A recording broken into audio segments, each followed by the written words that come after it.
Buenos días a todos. Empezamos hoy de nuevo otro de los seminarios que teníamos previstos para la celebración de actividades relacionadas con el programa CETEIS. Y tenemos a José Luis Medel, responsable técnico de desarrollo local del Ayuntamiento de Cáceres, para daros la bienvenida. Aprovecho también para presentaros la charla que va a tener en la continuación, verdaderamente interesante para todos aquellos que tengáis empresas o cualquier tipo de actividad de emprendimiento, y que es la de Pentagrowth, las 5 palancas para el crecimiento exponencial. José Luis, para no perder más tiempo y que tengas más disponibilidad para hacer tu presentación, pues te voy a dar inmediatamente la palabra, pero luego recordaros que haremos una serie de comentarios y preguntas a esta presentación que José Luis va a hacer. Cuando quieras, Joseba, empezamos. Hola, buenos días. Bien, además que Ángel, con criterio, voy a intentar ocupar quizá la mínima parte posible para que si después hay preguntas se puedan hacer. No obstante, tenéis el chat y Ángel está siempre, como CETEIS Master, está ahí ojo a visor a las preguntas que queráis hacer. Y las podéis hacer por ahí y luego posteriormente las contestaremos todas sin ningún problema. Con lo cual, cualquiera de las opciones, si sois más tímidos o tímidas, podéis hacerlo por el chat y luego las contesto. Si queréis participar un poco más e interactuar, aunque sea un poco más visual, porque realmente yo, aunque ya llevo muchas videoconferencias, nunca me encontraré en esta...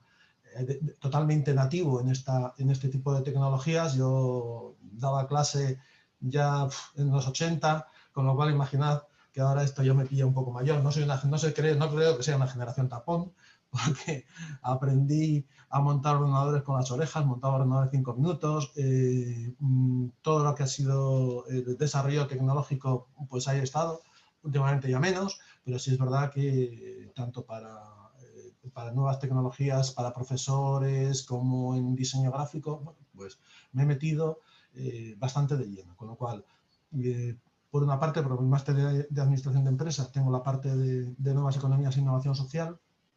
Las TIC las tengo porque al final estuve trabajando y tuve dos empresas de componentes informáticos y desarrollo tecnológico, y lo otro, bueno, pues es un poco sobre todo lo social, es un poco de dónde vengo, ¿no? Yo soy pedagogo realmente. Mi primera carrera fue pedagogía y mi interés era trabajar sobre todo con adultos. Lo conseguí en la Universidad de Extremadura, lo conseguí en la Universidad de Educación a Distancia, lo he conseguido durante muchos años también en educación para adultos, y bueno, pues esto es lo que me lleva también a pensar que esto que vamos a hablar hoy puede ser una cosa muy interesante para vuestras iniciativas, para vuestras ideas, para cualquier desarrollo que queráis hacer, incluso trabajos en organizaciones. Yo lo que voy a hacer hoy es un refrito. He estado pensando, porque como ya tengo más energía, resulta que tenía baja la vitamina D, bajísima la vitamina D estos días, no tenía casi vitamina D, otros días he estado como más pausado. Pero hoy me ha entrado, pues eso, la necesidad de hacer una especie de refrito que supone que todos en España, yo por lo menos, cuando cocino siempre hago mi primer sofrito.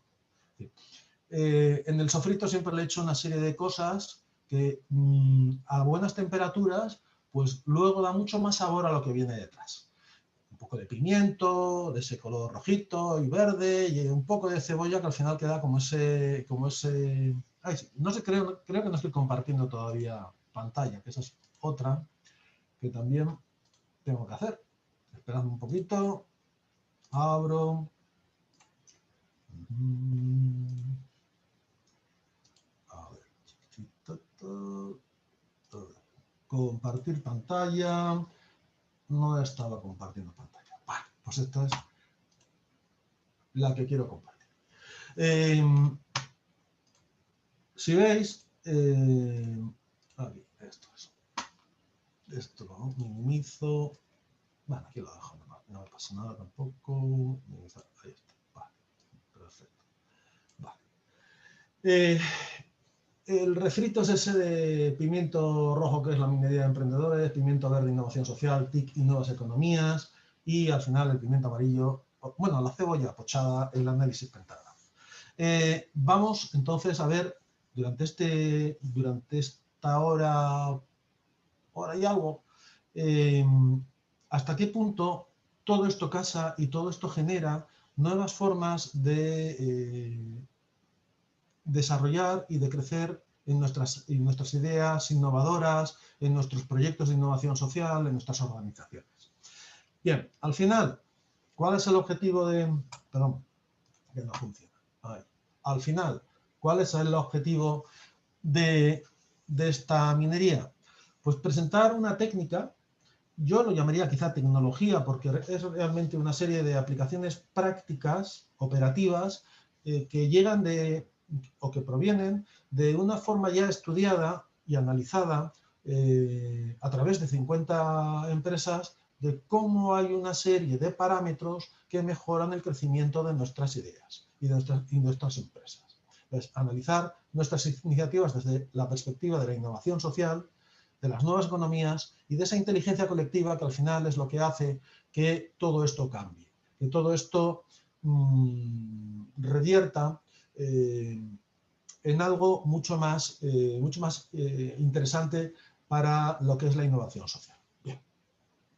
Como dije el otro día, y no quiero dejar de repetir, nos encontramos en estos momentos ante una serie de problemas, es decir, no hemos llegado a esto porque queramos, o sea, porque de repente nos hemos dado cuenta que altruistas hay que ser, este mundo, no sé, está destrozándose el planeta, hay unos desequilibrios brutales entre la gente que más gana, los ricos, súper ricos y los pobres, cada vez hay una mayor bolsa de pobreza y este modelo es insostenible porque muy pocos, muy competitivos generan mucho, pero claro, cada vez hay más, menos competitivos que no generan nada. Entonces, a estos hay que mantenerlos. Entonces, tenemos problemas de desempleo, de pobreza, de alienación, de exclusión social, de desigualdad, de polarización. Cada vez somos más maniqueos, los buenos y los malos, y al final terminamos pegándonos. Pandemias, ¿qué os voy a decir? No voy a entrar por ahí, porque si no terminamos hablando de lo mismo. Deforestación, calentamiento, desinformación, consumo pasivo, absolutamente. Somos consumistas desde Netflix hasta Amazon. Y hay lo que yo llamo una desaferencia conectada. Es decir, cada vez es verdad que estamos más conectados. Tenemos Skype, Zoom, Jitsi, bueno, Cisco, y nos conectamos y nos multiconectamos. Yo soy, en este caso, casi podemos ser ubicuos y estar en 3 reuniones a la vez, en 3 sitios del mundo a la vez, en horarios diferentes. Pero al final hay una desaferencia, es decir, la desaferencia es una pérdida de afectividad. Y eso es lo que yo denomino desaferencia conectada. Y es un problema interesante, importante. Claro, si nosotros a todos estos problemas le damos soluciones similares, o tenemos las mismas expectativas para conseguir solucionarlos, los mismos enfoques, las estrategias son continuistas, unos métodos que ya se han demostrado que no van a ninguna parte, técnicas y decisiones ya obsoletas, las soluciones al final nos van a dar los mismos resultados. Vamos a seguir consiguiendo más desempleo, más pobreza, más alienación, más exclusión social, más desigualdad, polarización. Las pandemias van a estar siguiendo ahí. Ahora parece que sale otra, mañana saldrá otra. El tema de la deforestación terminará en algo mucho más importante. Y cada vez estaremos más desinformados, consumiremos más pasivamente y nuestro problema de estar conectados pero desaferidos, pues no va a mejorar. Ante esto hay que conseguir tener muy claros cuáles son los resultados que queremos obtener. De los primeros necesitamos trabajar la dignidad humana. Es un derecho fundamental. Tanto como la justicia social, la sostenibilidad ambiental y que haya una mayor participación y una mayor transparencia. Transparencia. También transferencia, pero transparencia en este caso. Para ello necesitamos dar nuevas nuevas respuestas, nuevas expectativas, nuevos enfoques, nuevas estrategias, nuevos métodos, nuevas respuestas tecnológicas, técnicas, decisiones, soluciones, y que haya más colaboración. Esto no soluciona de por sí nuestros problemas que están a la izquierda, los veis ahí. No lo solucionan, pero sí que es verdad que nos dan una perspectiva diferente y una capacidad mayor de ensayo y error, o al menos de comprobación y al menos de poner en práctica nuevas cosas para conseguir nuevos resultados. Ahí tenemos pues, a muchos emprendedores, a colectivos ciudadanos y a lo que podríamos llamar innovation makers, que son un montón de personas que están ahí para generar nuevas formas de hacer las cosas que denominaremos innovación social. Para nosotros la innovación social se sostiene sobre 4 puntos fundamentales, no únicos, pero sí que es verdad que son importantes. En innovación social, en cualquier proceso de innovación social, en cualquier iniciativa que tenga que ver con innovación social, consideramos que las soluciones, esas que habéis visto ahí, deben centrarse en los beneficiarios y ser co-creadas. Debemos, sobre todo, en innovación social, conectar capacidades, ser capaces de conectar capacidades. No me vale una respuesta en la cual seguimos con la pasividad de aquellas personas que están implicadas como, en principio, beneficiarios, pero no solo como eso, en nuestras iniciativas sociales. Necesitamos algo más. Y ese algo más es esa conexión de capacidades. Luego lo voy a decir, pero bueno, también lo puedo apuntar ahora. Se trata un poco del principio marxista, no de Groucho, sino de Karl Marx, de a cada uno según sus necesidades y de cada uno según sus capacidades. Pues aquí es donde la innovación social entra. También el desarrollo de un enfoque holístico e integrado. No podemos, esto ya nos lo hemos dado cuenta, desde niveles globales hasta niveles locales, desde macroestrategias hasta microestrategias, que realmente al final solucionar todos estos problemas requiere un enfoque holístico e integrado. No podemos dar respuesta a un pequeño problema de una forma eficaz porque seguramente no sabremos si eso es la causa de un efecto o si hay, como decimos en estadística, hay variables espurias en medio que son las que están generando realmente que esto siga, no igual, pero quizá de otra forma muy parecida. También consideramos que en innovación social debe existir la colaboración público-privada. Es básica. Cada vez más a nuestro ritmo, ahora hablo como administración pública, sobre todo con administración pública ayuntamiento, que somos bastante lentos. Bueno, lentos en general somos todas las administraciones, pero bueno, nosotros tenemos esa pullita ahí de que somos bastante lentos. Pero cada vez más sí es cierto que desde las nuevas leyes del contrato al servicio de la administración pública, las compras públicas innovadoras, nos están permitiendo empezar a tener en cuenta esa colaboración pública-privada para poder asumir que hay personas creativas que lideran nuevas ideas, que merecen especial atención y con las que hay que trabajar desde el principio, hasta generando la idea. Entonces, la compra pública-privada la compra pública-privada innovadora, es una buena figura para esto. Nosotros, por ejemplo, también estamos llevando a cabo proyectos que tienen que ver con esta colaboración público-privada en el laboratorio de circularidad agroalimentaria, que acaba de salir la primera parte, en el laboratorio urbano de tecnologías de la información y las comunicaciones, que se va a poner dentro de poco en funcionamiento. Y son líneas de innovación social en las cuales estamos muy empeñados. No somos los únicos, tiene que haber más agentes, más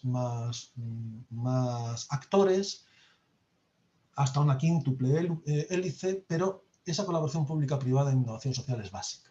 Y por último, también considerar que últimamente ya no me gusta utilizar el término geometría variable, antes me gustaba más, pero bueno.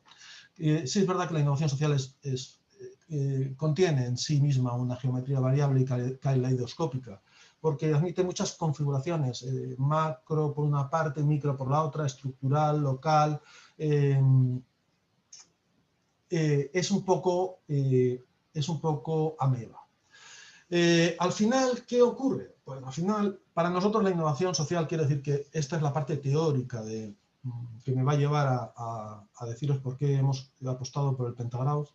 La innovación social engloba nuevas tendencias de intervención, no valen las antiguas, se tiene que intervenir de formas diferentes y de forma multidisciplinar, transversal, que sean transferibles a otras realidades y tratan de responder a demandas sociales locales, normalmente del locus, del lugar, pero que dan a su vez lugar a grandes desafíos estructurales globales. A veces estas soluciones locales generan soluciones a su vez globales. El piensa global, actúa local, y al final la actuación local puede pasar a ser una solución global. Y claro, y consideramos, ¿y por qué nos interesa esto? ¿Por qué estos desafíos los tenemos que enfrentar? Bueno, pues el primero, ¿por qué nos interesa? ¿Por qué nos interesa dar lugar o acometer estos problemas tan fortísimos que en estos momentos tiene nuestro sistema económico, nuestro sistema social, nuestro sistema político, nuestro sistema cultural? Lo primero, ¿por qué nos interesa? Pues yo creo que el principio de Bertrand Russell de egoísmo de altas miras, que viene a coincidir con el imperativo kantiano, es decir, al final es trata a los demás y como diría Kant, dirige tu comportamiento hacia aquellos niveles o hacia aquellos estándares con los que a ti te gustaría que te trataran. De esta forma, quizá nosotros que estamos con esas posibilidades, o que tenemos un poco de posibilidades de transformar algunas realidades, no solamente lo vamos a hacer porque mejoramos la situación de mucha gente, sino porque además esa gente puede mejorar nuestra situación. ¿Qué nos interesa? Pues, hombre, aquí podríamos hablar de Abraham Maslow en su libro El hombre autorrealizado, además de la autorrealización, que esa pirámide de Maslow que todos conocemos. Realmente Abraham Maslow lo que estaba estudiando era una teoría sobre la motivación. Y él consideraba que esa pirámide se mantenía en una serie de necesidades que se iban desde las físicas, fisiológicas y básicas hasta la autorrealización, pasando por la pertenencia al grupo, necesidad de amistad y de amor, etcétera, etcétera. Y lo que tenía claro Maslow, yo no lo tengo tan claro, pero bueno, lo que tenía claro Maslow es que si no se podían satisfacer las de nivel más bajo, era imposible crecer hacia las de nivel más alto. Entonces, obviamente, nos interesa que las primeras estén cubiertas para poder desarrollar una sociedad más justa, una sociedad más abierta, una sociedad más plural, una sociedad que pueda centrarse en el desarrollo cultural y en la mejora de nuestra vida. ¿Cuándo nos interesa? Pues ya. Hay Grofenbrenner, teórico del sistema ecológico, nos habla del efecto mariposa, es decir, cuando estornudan en China, aquí pillamos un resfriado, pero es que no están estornudando en China. En China están todavía ya con una prácticamente pulmonía, pues fijaos cómo podemos estar nosotros. Es decir, este cambio es de paradigma que tiene que ver con innovación social, con nuevas economías, con la implementación adecuada de las tecnologías para conseguir un mundo mejor. Hace tiempo que ya ha pasado. O lo hacemos ahora o difícil. ¿Cómo nos interesa? Pues como dice Maslow, evidentemente nos interesa, o como decía Marx, y lo digo, nos interesa ser eficientes en los recursos, conseguir poner y actualizar y activar cuantos más recursos, mejor de todos esos que están ociosos. No nos interesa un pequeño grupo que genera mucho, es muy competitivo, y luego hay un gran grupo que está en unos niveles de pobreza que vive o que se sostiene simple y llanamente de un ingreso mínimo vital. No, eso es imposible, no funciona. Pero estos fundamentos psicológicos, sin embargo, y éticos, es donde se ha basado, según Buchanan y tú, lo que ves ahí, la teoría de mercados o la organización competitiva de la actividad económica desde siempre. Son los mismos principios, fundamentos psicológicos, los que sustentan las nuevas economías, pero, eso sí, corrigiendo una serie de errores. ¿Cuáles son estos errores? El primer error es considerar que el objetivo final es el dinero.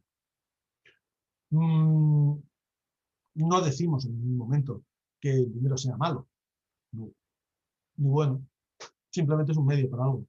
Pero tanto el gobierno como las empresas, como las personas durante mucho tiempo, cada vez menos, es verdad, han tenido ese objetivo. Es muy fácil cuantificar tu éxito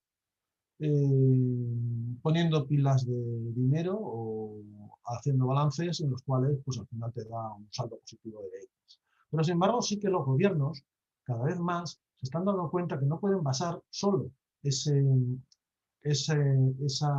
indicador de conseguir dinero como el básico y fundamental. Ya Nueva Zelanda, por ejemplo, ya no establece el PIB solamente en términos económicos, en términos dinerarios, sino que también tiene una parte que tiene que ver con la sostenibilidad ambiental, con la transparencia y con la participación social y con la justicia social.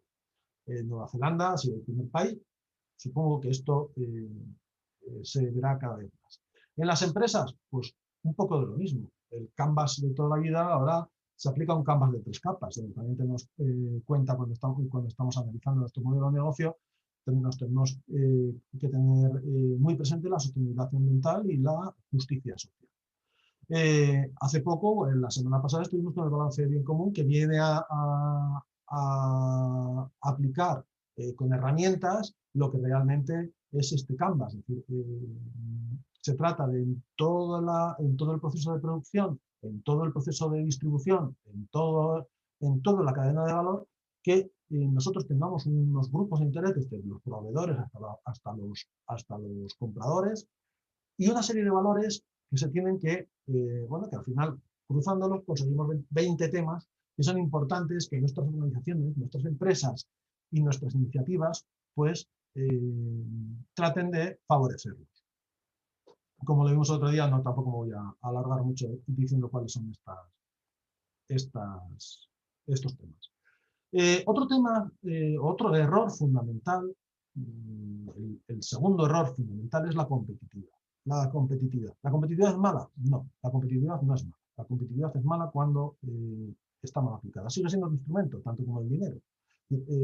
Ser competitivos para conseguir más colaboración, obviamente es bueno.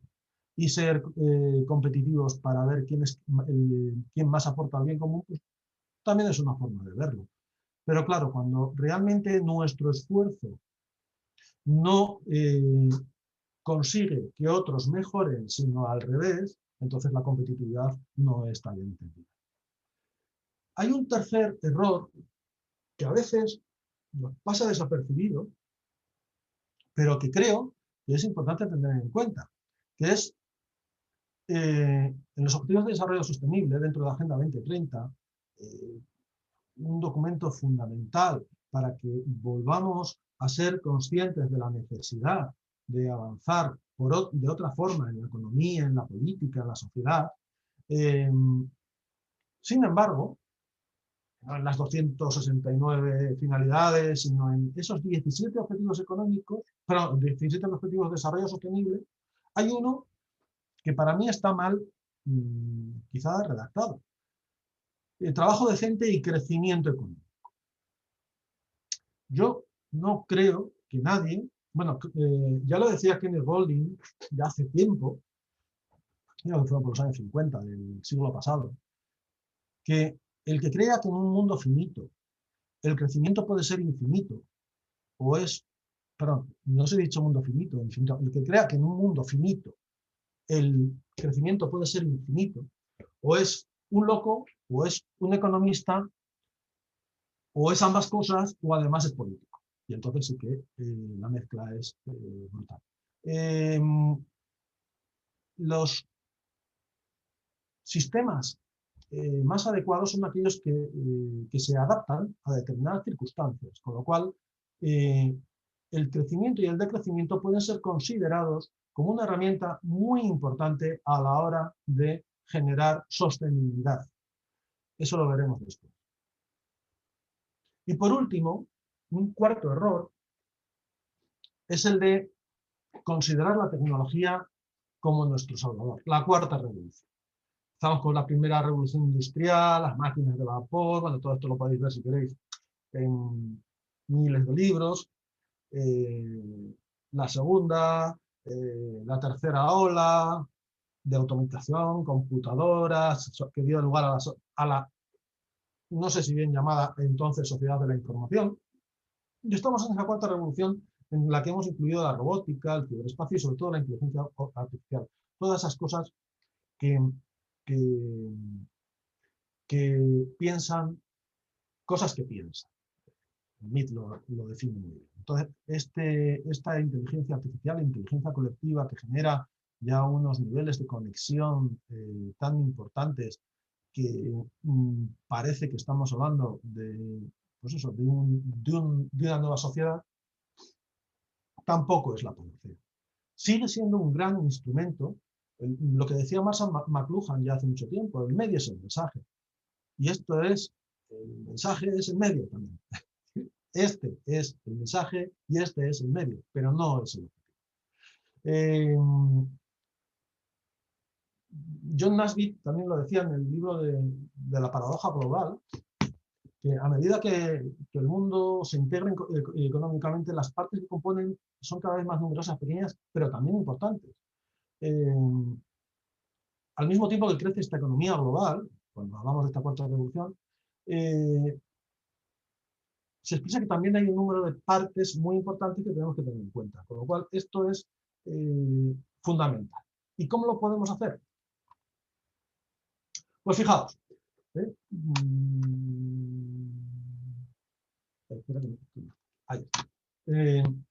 lo podemos hacer de la siguiente forma. Hasta ahora, todo nuestro sistema económico, todo el hacer político y todo nuestro contexto social giraba fundamentalmente, no digo que totalmente, aquí veis que también hay otras zonas, giraba fundamentalmente sobre el dinero. Esto hay que cambiar. El modelo debe pivotar sobre las personas, sobre su vida, sobre su bienestar, sobre todo aquello que es importante para ellas, como son el entorno ambiental, la justicia social, un nuevo pacto global. Y al final, bueno, pues veis ahí que la Carta NESI, en Nuevas Economías en Innovación Social, que se celebró en 2017 en Málaga, que se firmó en Málaga en 2017, su principio básico fue que la nueva economía estará o debe estar al servicio de las personas y del planeta, no al servicio del dinero. Bien, ¿cómo es esto?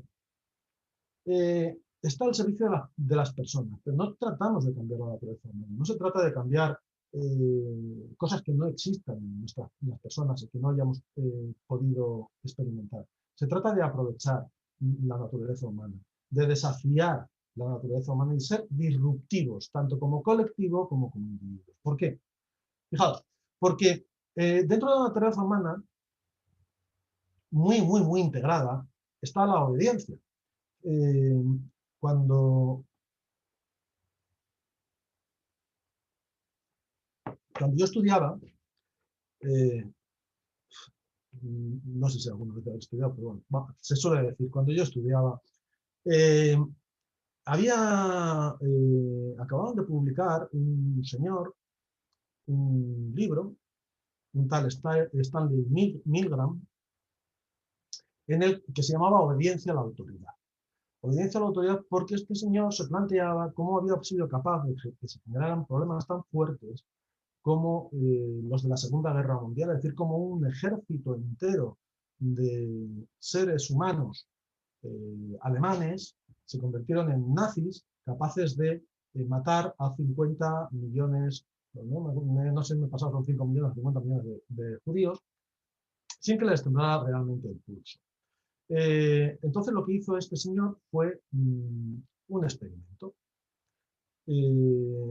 Solicitó en su universidad una serie de personas diciéndoles que iban a hacer un experimento sobre memoria. Estos eran sujetos experimentales, lo que normalmente se llaman primos, porque van a hacer el primo al final, son sujetos experimentales.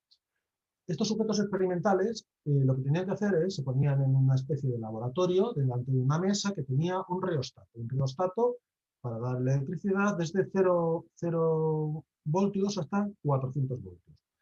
Al que le haya dado una descarga de 400 voltios, deciros que es interesante. O sea, que a mí no se me ponen los pelos de punta ya por nada, pero posiblemente algunos de los que veis por ahí, que todavía los tenéis, podríais tener los pelos de punta durante unos segundos o minutos si os meten 400 voltios de carga. Con lo cual, aquello era interesante. Bien. Entonces se le ponía a uno de estos sujetos experimentales o primos, se le ponía delante de una mesa con una lista de palabras. Y enfrente tenía otro supuesto sujeto experimental o primo, que no era un primo, sino que era un actor, sentado en una especie de silla eléctrica, en la cual, si yo movía el rheostato, él recibía un calambrazo. Se le decía que fuera, al sujeto experimental, se le decía que fuera lanzando o diciendo esa lista de palabras cada vez más complejas y que, por columna, el que estaba en el otro lado tenía que repetirla. Y si no la repetía adecuadamente, le tenía que pegar un calambrazo, porque queríamos saber hasta qué punto los estímulos aversivos están condicionando la efectividad de nuestra vida a corto plazo. Todo estaba clarísimo, ¿no? Pues bueno, empezaban poco a poco y las primeras líneas eran fáciles, el actor contestaba adecuadamente y aquí no había pasado nada. Al lado del sujeto experimental que tenía la palanquita estaba el experimentador. Y lo que pasaba era que, claro, como se iban complicando, cuando cada vez eran más palabras y más largas, pues llega un momento en que empieza a haber errores. Y uno tiene que subir con cada error 10 voltios. Bueno, al principio 10 voltios, pues 10 voltios no es nada. 20 voltios, pues 20 voltios no es nada. Pero lo que pasa es que, claro, cada vez más el actor se iba confundiendo. Decir que no llegaba corriente, o sea, que el actor no estaba haciendo nada, estaba cortado el cable. Porque luego esas cosas salen y aunque eran otros tiempos, en estos momentos hacer una cosa de estas puede acarrear cárcel. Entonces, bueno, la cosa es que seguía subiendo, el actor se empezaba a quejar, oye, que no sé qué, empezaba a sudar, y el sujeto experimental miraba al investigador para decir a ver si esto ya ha terminado, y el otro decía, sigue. Y subía. Bueno, pues en esta situación experimental hubo un 35% de personas que fueron capaces de llegar a los 400 voltios, a pegar a una persona 400 voltios de descarga, así, tranquilamente, eléctrica. Hubo otras escenas o hubo otros escenarios experimentales en los cuales no estaba el investigador y las instrucciones se daban a través de teléfono. Siendo así, hasta un 65% llegó a obedecer a la autoridad que encarnaba este investigador y llegaron a darle los 400 voltios. Cuando había que tocar, había que ponerle la mano encima de un plato para que le diera al actor la descarga, es verdad que bajó mucho, hasta un 15%, pero aún así hubo un 15% que fue capaz de sustraer sus principios morales a la obediencia a una autoridad, de forma que descargábamos nuestra culpa, nuestra responsabilidad moral en ese otro de una forma clarísima. Y esto es de naturaleza humana, es decir, la obediencia está ahí. Hombre, me gustaría decir otro experimento interesante, si queréis verlo, este era de Milgram, el libro es Obediencia a la autoridad, explica muchas cosas de cómo nos comportamos, pero hay otro también interesante, que ya lo habréis visto, porque creo que incluso se grabó una película de él, fue un experimento que hizo Philip Zimbardo en la Universidad de Stanford. La Universidad de Stanford en psicología ha sido y será una de las grandes mecas. En la Universidad de Stanford montó lo que se llamó la cárcel de Stanford. En la cárcel de Stanford lo que ocurría es que lo mismo, se solicitaron estudiantes para hacer un experimento y el experimento era el siguiente. En los sótanos que estaban vacíos de la Universidad de Stanford se hicieron una serie de celdas y se puso a modo de cárcel.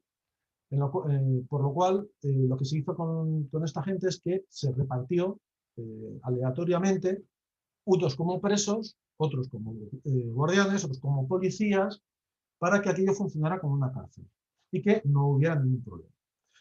Bueno, deciros que esto terminó como el Rosario de la Aurora, todos asumieron sus roles e incluso hubo muertos hubo un muerto y muchos problemas psicológicos posteriormente a Zimbardo en aquel momento estuvo en la cuerda, más bien en la cuerda floja, con este experimento de control social de la obediencia. Claro, esto es así, esto es de naturaleza humana, pero claro, es que enfrente de la obediencia también tenemos otra posibilidad interesantísima de la naturaleza humana, que es el liderazgo. Fijaos, también es de naturaleza humana, por esta parte, la indefensión. ¿Qué es esto de la indefensión o la indefensión aprendida? A mí me gusta muchísimo contar siempre el experimento de Martin Seligman sobre la indefensión aprendida o la esperanza aprendida, que también lo llama. El tema era el siguiente. Este buen hombre, antes de que hubiera muchísimas asociaciones para proteger los derechos de los animales, quiero decir que esto ya es antiguo, no me acuerdo si es de los años 60, 70, 80, pero del siglo pasado. Con lo cual, en estos momentos yo creo que esto no se podría replicar, se tendría que hacer por otra cosa. La cosa es que él lo que hacía es en una jaula separada por una valla bajita, metía un perrito. El perrito, una de las partes de la jaula, estaba por debajo tenía un reostato eléctrico y generaba descargas eléctricas. Entonces, si tú le generabas una descarga eléctrica, el perrito aprendió rápidamente que si saltaba la valla y se iba a la otra parte de la jaula, pues evitaba ese estímulo aversivo. Es decir, esto es una conducta de evitación. Si le pusiéramos un estímulo discriminativo antes, una luz roja que nos indicara que posteriormente se iba a encender el reostato, sería una conducta de escape. En este caso, una conducta de evitación. Perdón, al revés. Es una conducta de escape y de otra forma sería una conducta de evitación. Mis principios psicológicos ya no están muy claros. Pero bueno, el bichito saltaba y era reforzado. Evidentemente, cuantas más veces hiciéramos esto, más refuerzo tendrían esa conducta, porque sabía que era una conducta exitosa. Pero claro, llega un momento en que Seligman sube la valla, de forma que el perrito ya no puede saltar la valla y empiezan los calambrazos. Al principio, la conducta que estaba aprendida y que había sido exitosa, pues se elicita muchas veces, tantas más como ya hubiera tenido experiencias de aprendizaje anteriormente. Hasta que llega un momento que la expectativa ya es que no puede saltarla, o sea, la realidad es que no puede saltarla, con lo cual lo que hace el perrito, como no tiene control de su realidad, se sienta en una esquina a sufrir estoicamente todos los calambrazos. Claro, dijo Seligman, bueno, ya lo que pasa si yo vuelvo a bajar otra vez la valla? Pues que ya el perro no salta. El perro no salta porque no tiene la expectativa de que saltando se pueda librar de esos calambrazos. ¿Qué ocurre? Al final, la única forma posible de que pueda empezar a aprender una conducta diferente es agarrar al perro y cuando está sufriendo la descarga, llevarlo por encima de la valla y pasarlo al otro lado. Y así poco a poco. Pero realmente conseguimos personas que no consideran que puedan tener ninguna capacidad ni ser responsables en sus situaciones y que además tienen la expectativa de que no pueden cambiar, esa realidad. Con lo cual nosotros lo que necesitamos es cambiar esas indefensiones por una corresponsabilidad, por dar el papel que abra las expectativas a que mi acción puede cambiar mi realidad a cuantas más personas mejor. Luego también está la uniformidad. Normalmente, y esto es un término estadístico, hay una reducción a la media. Nos gusta estar en el centro, que no se nos note ni por arriba ni por abajo, que no tratamos de dar las mismas o respuestas que estén dentro de lo que conforma en una curva normal el grueso ese del 95% que está a derecha e izquierda de la media, pero no saliéndonos de ahí, nunca estando en los niveles de significación. Y esto realmente a nosotros nos hace falta que haya diversidad.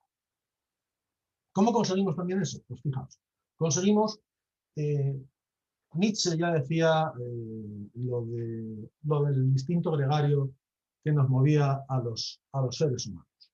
¿Somos gregarios por naturaleza? Hombre, no lo sé, pero sí que es verdad que tenemos una tendencia a poderlo ser. Hace ya también un cierto tiempo, un investigador de la Universidad de Massachusetts hizo un experimento, se llamaba Solomon Asch, hizo un experimento sobre hasta qué punto somos capaces de cambiar no solamente nuestra opinión, sino hasta el color que vemos por la presión del grupo, lo que nos hace un rebaño, es decir, cómo vamos todos juntitos. Este hombre lo que hizo fue lo siguiente, lo mismo que los demás, pagaba una beca a unos alumnos para que hicieran lo que él llamó un experimento de percepción. Y cómo el cansancio a veces distorsionaba en determinadas personalidades, era distorsionada en determinadas personalidades. El cansancio generaba distorsiones perceptivas en determinadas personas. Entonces, lo que hacía es lo siguiente. Generaba grupos de 10, todos en circulito, delante de un proyecto. De esos 10, 9 estaban conchavados con el investigador y solo uno era el sujeto experimental o primo. También hacía el primo, claro. Cuestión. Se ponían una diapositiva, en aquel tiempo todavía hablábamos de diapositivas, que también estamos haciendo diapositivas hoy, esto es PowerPoint, pero son diapositivas. Se ponía la diapositiva y el investigador preguntaba siempre al primero, que era el que estaba conchavado con uno de los 9 que estaba conchavado con el investigador, cuál había un segmento modelo y otros 3, uno que era muy diferente, otro que era similar y otro que era igual. Entonces, le preguntaba cuál de los 3 A, B y C era igual al segmento modelo M. Entonces, al principio, todos iban pasando diapositivas y todos decían que el modelo o que el auténtico era el que era igual al modelo, el que era igual. Pero llegado un momento, resulta que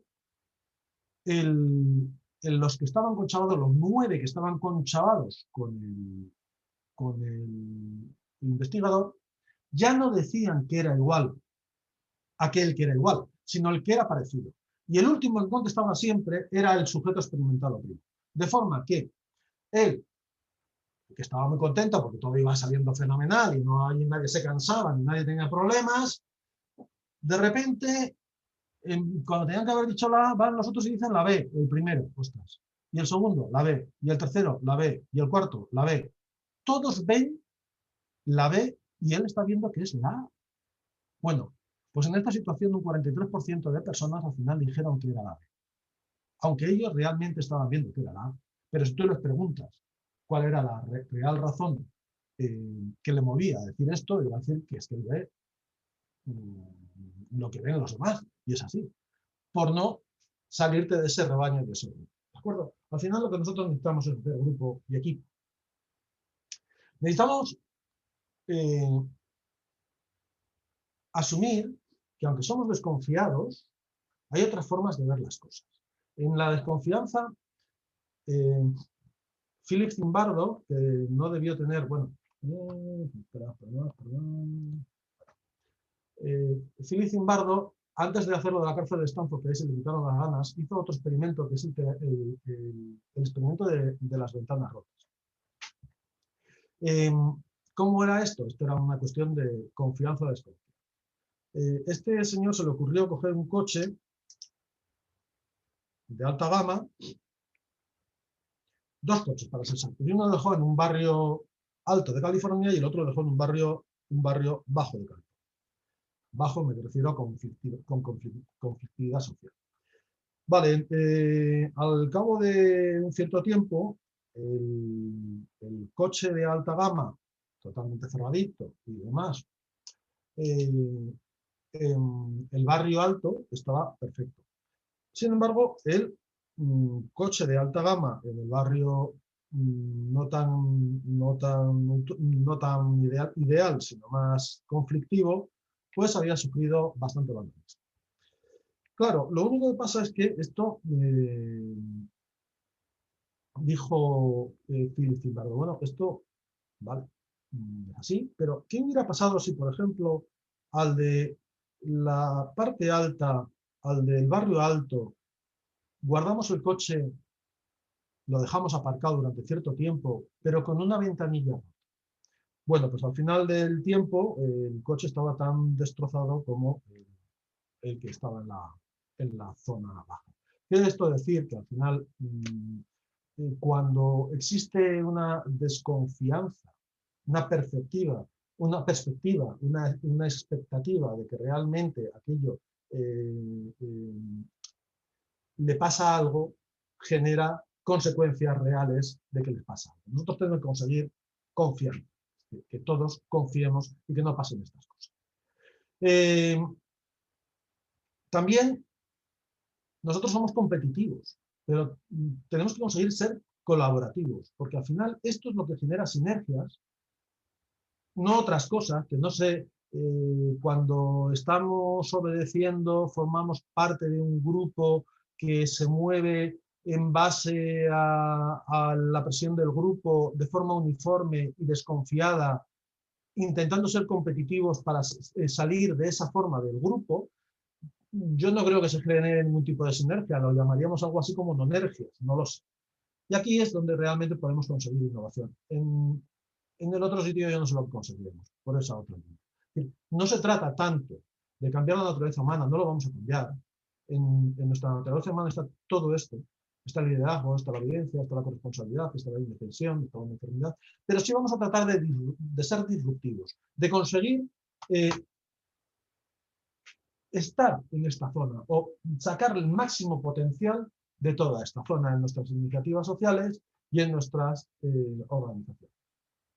Con lo cual, repetimos, la innovación social engloba esas nuevas tendencias de intervención multidisciplinares, transversales, transferibles, que lo que tratan es de responder a demandas sociales locales, pero que dan lugar muchas veces a desafíos estructurales. Es lo que os enseñé el otro día, más o menos esto. Es decir, aquí tenemos en el centro una demanda social que tiene que ver con las 5 Ps, son aspectos de personas, de prosperidad, de paz, de partenariado y de planeta. Estas demandas generan grandes desafíos estructurales que se pueden o que están recogidos, de hecho, en los 17 Objetivos de Desarrollo Sostenible. Y para ir avanzando en ellos, para ir consiguiendo metas que respondan a estos objetivos de desarrollo sostenible, se crean una serie de soluciones interdisciplinares, como os he dicho, también transversales y transferibles, que forman parte o pueden ser respuestas innovadoras socialmente. Entre ellas tenemos, normalmente lo son, entre ellas tenemos la economía azul, responsabilidad social corporativa, la economía circular, la economía del bien común, que el otro día estuvimos viendo, la economía social y solidaria, muchas veces estos dos van juntos, el procomún, la economía colaborativa, de la que hablaremos hoy, el comercio justo, el decrecimiento como una herramienta y palanca muy importante para conseguir estos objetivos, la economía rosquilla, muy interesante. Yo realmente os recomiendo que lo veáis, es más que nada ejemplificante, porque no es difícil de llevar a cabo, pero realmente la economía rosquilla tiene, la economía donut, si queréis, tiene, desde el punto de vista visual, es muy bueno. La economía feminista, la economía de la felicidad, la economía verde, la economía naranja, que los conocéis más, el licor, ciudades en transición, banca de valores, funcionalidad, la economía civil, que está muy dentro de la economía del bien común. Stefano Zamagni, que también es un teórico de la economía del bien común, también es el padre de la economía civil, la economía plateada, que tiene que ver más con las espadas plateadas, con las personas mayores. Bueno, y todo este circulito que veis aquí, que realmente da opciones alternativas de nuevas economías, quizás no completas ellas, pero sí realmente de peso con respecto a dar nuevas soluciones a estos desafíos que nos están planteando nuestra sociedad en la actualidad. Se supone que responden a cuatro cambios sistémicos, a un cambio sistémico que tiene cuatro características. Siempre y cuando tenemos en cuenta que todas estas nuevas economías están al servicio de las personas y del planeta. Es así.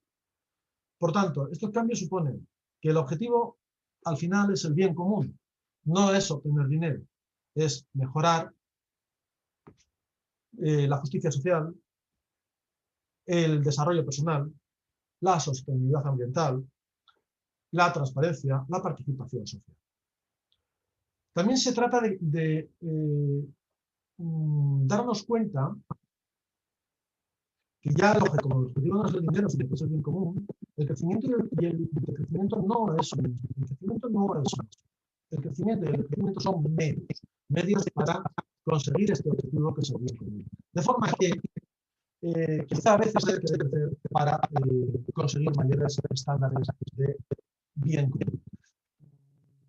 Podría poner miles de ejemplos, pero quizá pueda poner el que yo sufrí en mi propia carne en Bilbao. Cuando yo estaba estudiando en Deusto, en el año 80, el último año que estuve estudiando fue el año 86, que ya soy un poquito viejo. Terminé la carrera en el 86, estuve 5 años en los cuales se generó un proceso de reconversión industrial brutal, traumático, con cabezas de cerdo que tenía Solchaga, que era el ministro de Economía, y íbamos de barricada en barricada sorteando pelotas de goma y canicas de este tamaño, de acero, y tuercas que lanzaban las navieras, que eran también bastante brutos.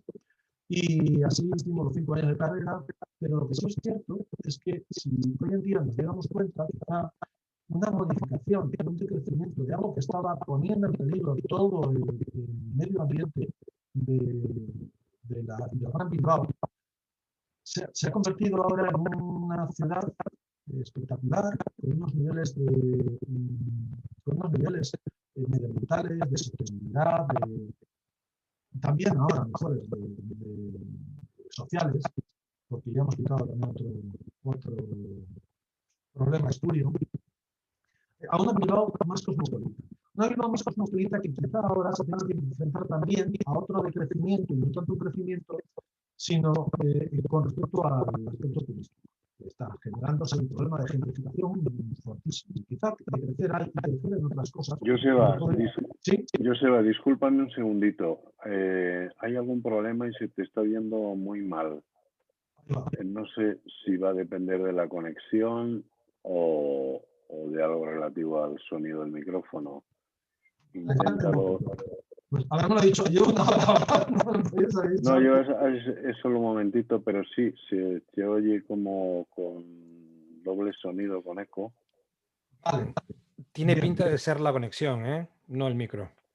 Ya. La conexión. ¿Y si cambia de micro, lo probamos? Como quieras, pero yo creo que no es un problema de micro, creo que es un problema de conexión. Es de conexión, sí, porque a nosotros se nos oye perfectamente. Sí. Vale, pero voy a probarlo por si acaso, ¿vale? Voy a cambiar a normal. Venga. Igual estoy generando... Esto ya está puesto. ¿O tienes alguna otra cosa abierta en internet? Mira, a ver. Claro. Está chupando como mucho ancho. Recursos. Se te está oyendo bien hasta hace un momentín.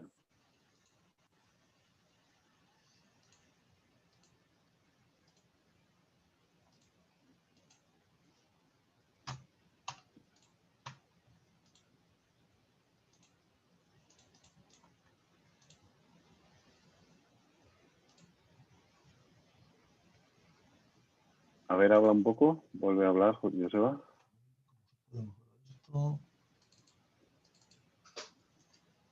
A ver. Habla. Hola, ¿me oís? No. Ahora bien, perfecto. ¿Ahora se oye? Ahora perfecto. Sí, perfecto, igual que al principio. Vale, pues nada, adelante. Pues está bien, fenomenal. Vale, estaba hablando de esos cuatro puntos que tienen que ver con el cambio sistémico y que estaba hablando de cómo el crecimiento y decrecimiento son medios, estaba hablando del tema de Bilbao, bueno, y luego también los valores pasan a ser nuestros apoyos, es decir, no es la tecnología quien nos apoya, la tecnología es un instrumento más, sino que nuestros valores, realmente nuestros valores sociales, nuestros valores ambientales, nuestros valores humanos, tienen que ser los que realmente apoyen nuestro cambio sistémico en estas nuevas economías. Y la colaboración es el principio básico, es decir, el nexo común básico es la colaboración. Por eso hoy nos detenemos en la economía colaborativa, que la define Javier Creus, del que vamos a dar hoy la mayor parte de la teoría, pues él lo define como la manera tradicional de compartir, intercambiar, prestar, alquilar y o regalar, redefinida a través de la tecnología y las comunidades. Es decir, a la forma que lo hacíamos antiguamente, pues le unimos un instrumento, una tecnología que nos posibilita llegar a más comunidades y mucho más abiertas.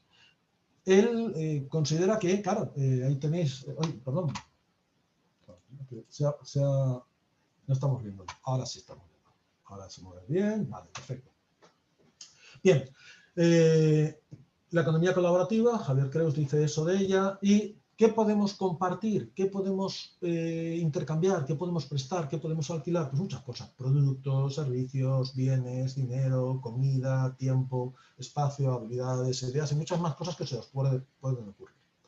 Dentro de la economía colaborativa vemos tres sistemas. El primero de ellos es este lo hemos utilizado todos seguro, sistema basado en productos, es decir, pagar por el beneficio de utilizar algún producto sin la necesidad de adquirirlo, es decir, compartir un coche, alquilarlo simplemente para un trayecto, con conductor y todo alquiler peer-to-peer es de este tipo.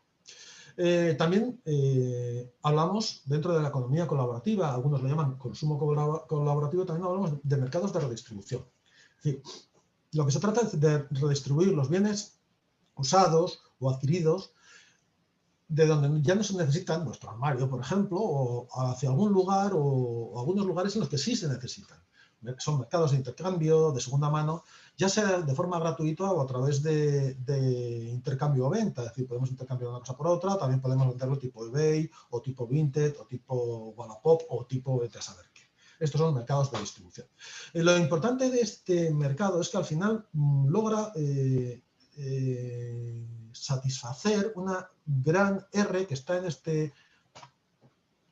economía verde y circular, que es redistribuir, es decir, repensar, rediseñar, refabricar, reparar, redistribuir. Tendría mucho que ver con esto: reducir, reutilizar, reciclar también, y recuperar energía. Y luego está, por último, dentro de los sistemas que contempla la economía colaborativa, están los estilos de vida colaborativos, porque no solamente se pueden compartir o intercambiar bienes materiales, sino también otros menos tangibles como tiempo, como espacio, como habilidades, tipo Wikipedia, como dinero, en cualquier plataforma de crowdfunding.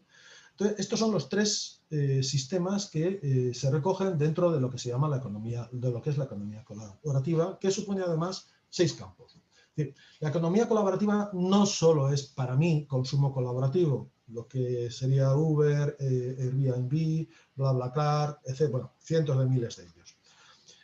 También es producción colaborativa, como el caso de Wikipedia. También es financiación colaborativa, como Goteo o cualquier otro o conocimiento abierto como Coursera. Quien haya hecho algún curso dentro de Coursera, pues lo ve. También son nuevos sistemas de intercambio de valor, como Salsa Eco, que está implicada en nuevos tipos de moneda social, o también son nuevos modelos de gobernanza tipo Lumio. ¿De acuerdo? Entonces, esta economía colaborativa, también la economía del bien común y otras economías, de estas nuevas economías que hemos visto hasta ahora, comparten muchos objetivos de las políticas de la Unión. Es decir, ya desde hace bastante tiempo hay recomendaciones del Consejo Económico y Social, del Comité Económico y Social y de la propia Unión Europea y de la Comisión sobre estas nuevas alternativas económicas que están apoyando. ¿Por qué? Pues porque aumentan la eficiencia de los recursos, porque avanzan en innovación social y generan empleo y prosperidad académica, además de riqueza, que eso también hay que tenerlo en cuenta. Bien, entonces al final, me estoy enrollando un poco, voy a ir un poco rápido, ¿vale? De todas formas, cualquier cosa que queráis de esto me podéis preguntar. Posteriormente podemos hacer talleres. Con esto de las nuevas tecnologías montamos un Zoom en 10 minutos y hablamos de ello. Pero lo que sí es claro es que al final mezclar o conseguir aunar empresas de innovación social con estos principios de la economía colaborativa generan un crecimiento más rápido. Por 2 reglas básicas. Porque se utilizan mejor los bienes infrautilizados y conectas mejor los recursos con las necesidades. Por eso es el objetivo de esta sesión, es decir, analizar nuestras iniciativas desde la perspectiva de la innovación social a través de la inteligencia colectiva. ¿Cómo lo podemos hacer? De muchas formas. Pero una de ellas es las 5 palancas de crecimiento exponencial que presenta el informe Pentagrowth. El informe Pentagrowth está a vuestra disposición. Ahora al final os diré en qué página. Esta presentación, porque he hecho una serie de mejoras últimas que todavía no están colgadas en la página, esto lo tenéis en el Slack de CETEIS. Esta presentación estará a vuestra disposición y ahí podéis encontrar los vínculos que os llevan a conseguir el trabajo que está haciendo en estos momentos Ideas for Change. Javi Creus. Javi Creus es de los primeros ideólogos, teóricos y prácticos de la economía colaborativa que allá por el 2011 se dio cuenta, 2 años antes, quizá el 2009, se dio cuenta de que las plataformas y que la colaboración eran una forma de comerse el mercado. Las 5 palancas de crecimiento exponencial en el informe Pentagrowth los han desarrollado esta gente, han hecho nuevos estudios, uno con respecto a la época post-COVID, que os puede interesar mucho leer, lo que pasa que ya era demasiado para una sesión de minería, y nosotros vamos a presentar sobre todo el Pentagrowth. El Pentagrowth viene siendo un análisis que se hizo a 50 organizaciones que tenían un crecimiento mayor del 50% por año en ingresos y usuarios y durante 5 años seguidos. Las tenéis ahí, no nos vamos a poner a verlas. Yo he metido alguna más también que lo ha hecho, o sea, que lo ha hecho posteriormente, pero bueno, ya para implementar un poco lo que es el análisis centrado. Al final, lo que viene a decir Javi Creus en este análisis, que al final supone una herramienta muy buena para analizar nuestras ideas y nuestras organizaciones desde el punto de vista de la innovación social y desde el punto de vista de la posibilidad de un crecimiento exponencial, lo que nos viene a decir es que Internet nos ha demostrado las ventajas que tiene la organización en red. La posibilidad de combinar capacidades distribuidas que están, vaya esto a saber dónde, para generar mercados o crear recursos compartidos, que parece que están aquí mismo. Entonces, esta colaboración entre capacidades distribuidas más estas tecnologías que lo hacen posible, generan herramientas de colaboración masiva. Yo, aunque sea muy antiguo, siempre recomiendo este libro de Don Tascock, Wikinomics, que es la primera vez que yo oí hablar de las herramientas de colaboración masiva y que además presenta muchísimos casos de empresas que utilizan este tipo de herramientas en procesos de innovación abierta que son súper interesantes. Yo la verdad que este libro creo que si queréis empezar, aunque ya está un poquito pasado, vais a ver casos que igual de éxito, que ya no son tan exitosos, porque estas cosas cambian muy rápidamente, pero sí es verdad que es bastante interesante. Wikinomics, Don Tapsco. Al final, llegan a la conclusión Javi Creus y sus compañeros. Las plataformas crecen más rápido que los servicios. Tienen un crecimiento exponencial. Y ahí está el problema, o está la ventaja. A veces no nos damos cuenta de... somos capaces muy bien, calculamos muy bien el cálculo lineal, somos perfectamente claros que sí, tenemos 2 manzanas y cada día nos dan 4. Dentro de 8 días tendremos esas 16 más las 2 primeras, 18 manzanas. No hay ningún problema. Ahora, está manchado, que es el garabato. Vamos a hacer un cálculo, seguramente mucha gente lo sabrá. Y vamos a hacer un cálculo exponencial, a ver si somos capaces de darnos cuenta de qué capacidad de crecimiento tiene esto del crecimiento exponencial. Mira, es el típico caso de un folio en blanco al que tratamos de doblar por sí mismo 50 veces. Fijaos, lo he doblado una vez, lo he doblado 2 veces, lo he doblado 3 veces, lo he doblado 4 veces, lo he doblado 5 veces. Joseba, no se ve el folio. Voy. Ahora, ¿se ve? Voy a ver, espérate, que no estoy viendo mi cámara porque está aquí. Ahora voy a ver. Ahí está, vale. Lo he doblado 5 veces, ¿vale? He doblado 5 veces el folio y tiene más o menos 3 milímetros de grosor. Diréis, es que doblarlo 50 veces ya con lo que te queda es difícil. Soy de Bilbao, quiero decir, yo lo podría hacer ahora. Pero lo vamos a dejar porque tarda un rato, ya habéis visto que en 5... Solamente deciros lo siguiente.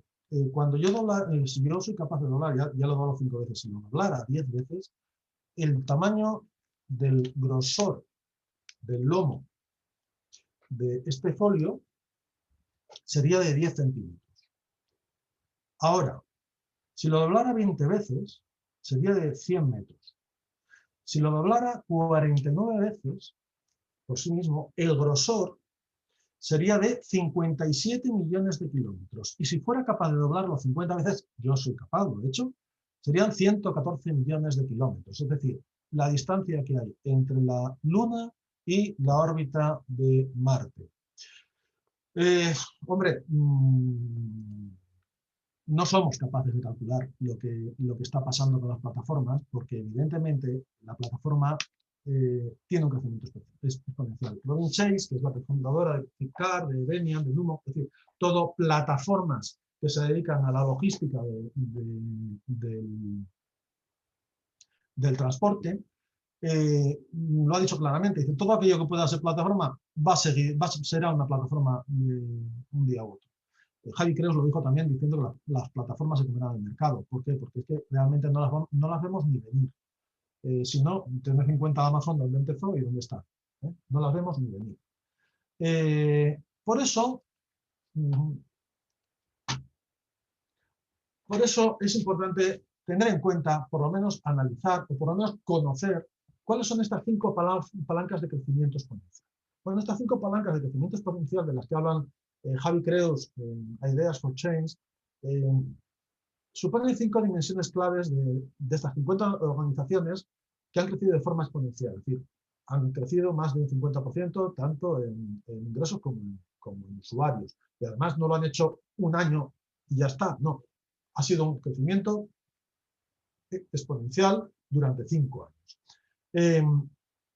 Estas cinco leyes son conectar, agregar, empoderar y compartir.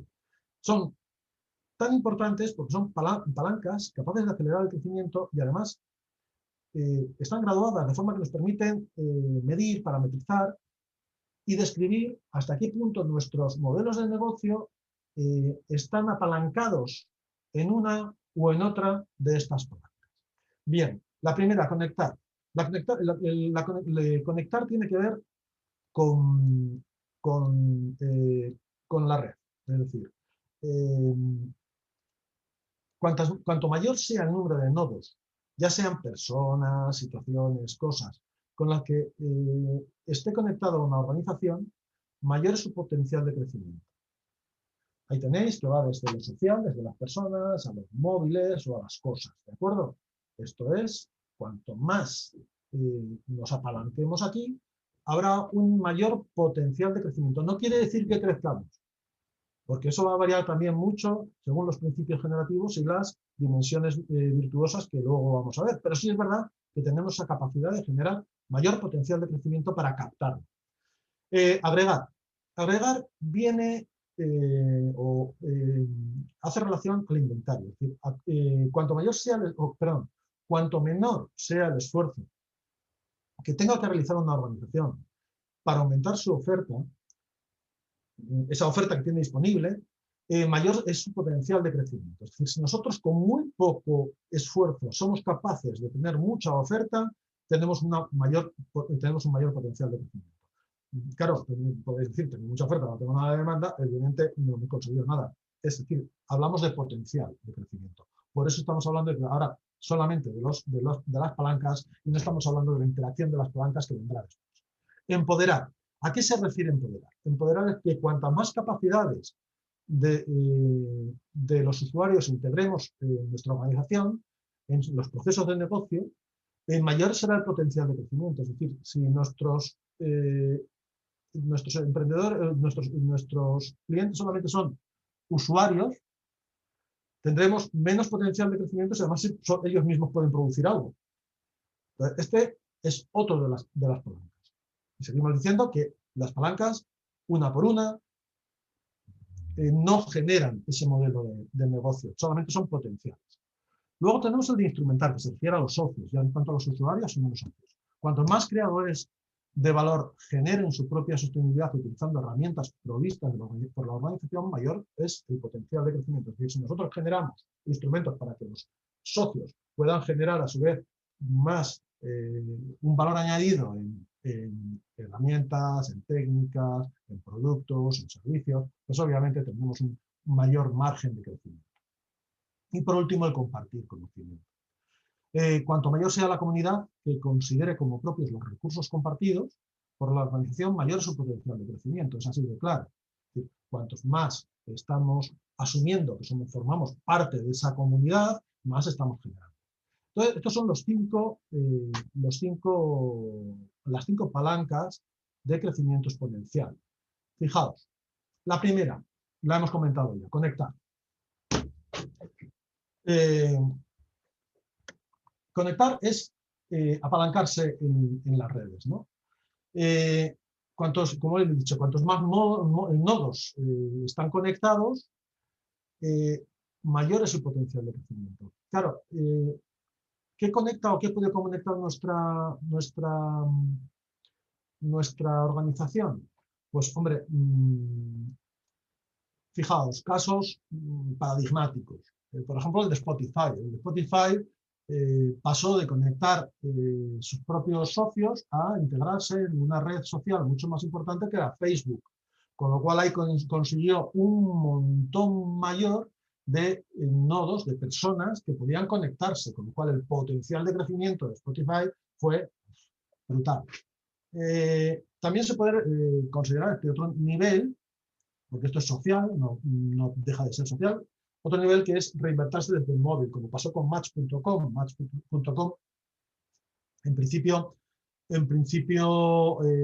era una aplicación, pero cuando pasó a ser una aplicación móvil, pues creció brutalmente. O Tinder, no la he utilizado nunca, yo fijaos, os lo digo, pero Tinder sí que es verdad que tiene una geolocalización, creo, y que te establece que quienes cerca están en tu misma onda. De forma que está generando a través del móvil y a través de acceso a esas redes de móvil una capacidad, un potencial de crecimiento mucho mayor. Y luego también podemos conectar las cosas. Aquí tenemos todos los experimentos que lleva la MIT, tanto con cosas que piensan como con materiales que piensan, y un caso pues, puede ser el de Nestlab, la compañía que fabricaba los termostatos inteligentes, que compró Google ya hace un cierto tiempo y que realmente aprende, ¿no? O todo lo que estamos en estos momentos viendo de IoT o nosotros mismos, que yo estoy conectado aquí a mi báscula, con lo cual ya no me hablo, que aprende que yo estoy siendo muy malo últimamente y que además se conecta con mi teléfono, que está conectado con mi tablet y que está conectado con mi ordenador, me está diciendo un montón de cosas. Dentro de poco estará conectado con mi coche, todavía no lo tengo, pero dentro de poco estará conectado, y están aprendiendo qué es lo que me gusta, dónde voy, etcétera, etcétera, etcétera. Entonces, cada vez más todos estos estoy consiguiendo conectar cosas y cada vez más hay un mayor potencial de crecimiento y un mayor volumen de negocio. Al final, la reflexión, cuando las posibilidades se expanden, todo empieza de nuevo y hay que reinventarse.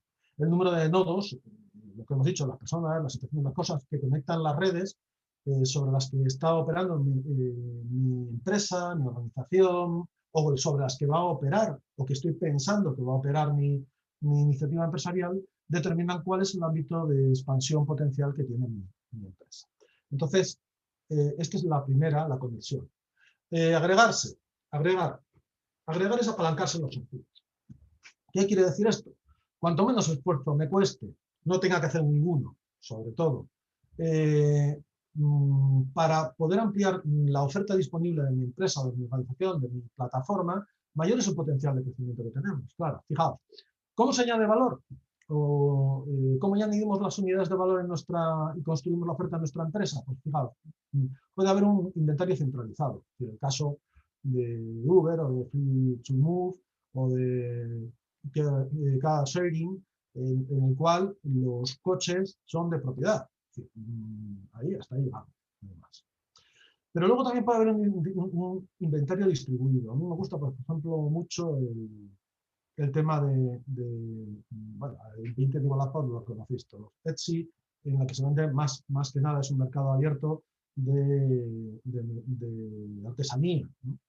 O ya dando un paso más, la integración de recursos abiertos, como YouTube, que es el mayor repositorio de software abierto del mundo. Lo hizo Linus Torvald, el de Linux, para facilitar el acceso y la modificación y la integración de cambios en los procesos abiertos. Es decir, realmente todo esto ya es común. O sea, todo el mundo puede incluir ahí y todo el mundo puede dedicarse, utilizarlo y exportarlo, importarlo, porque son fuentes abiertas. ¿De acuerdo? Entonces, la reflexión que nos puede llevar la agregación es que cuanto el valor de tejer una red entre los activos disponibles conectados y conocer sus condiciones de disponibilidad son fundamentales. Con cada nuevo universo de conexiones hacemos posible nuevos niveles de eficiencia en el acceso y aprovechamiento de activos infrautilizados o cuya reproducción tengan un coste ya marginalmente cero, como los bienes digitales, ¿de acuerdo? Que es el caso de YouTube. GitHub, perdón, que no, mi inglés es fatal.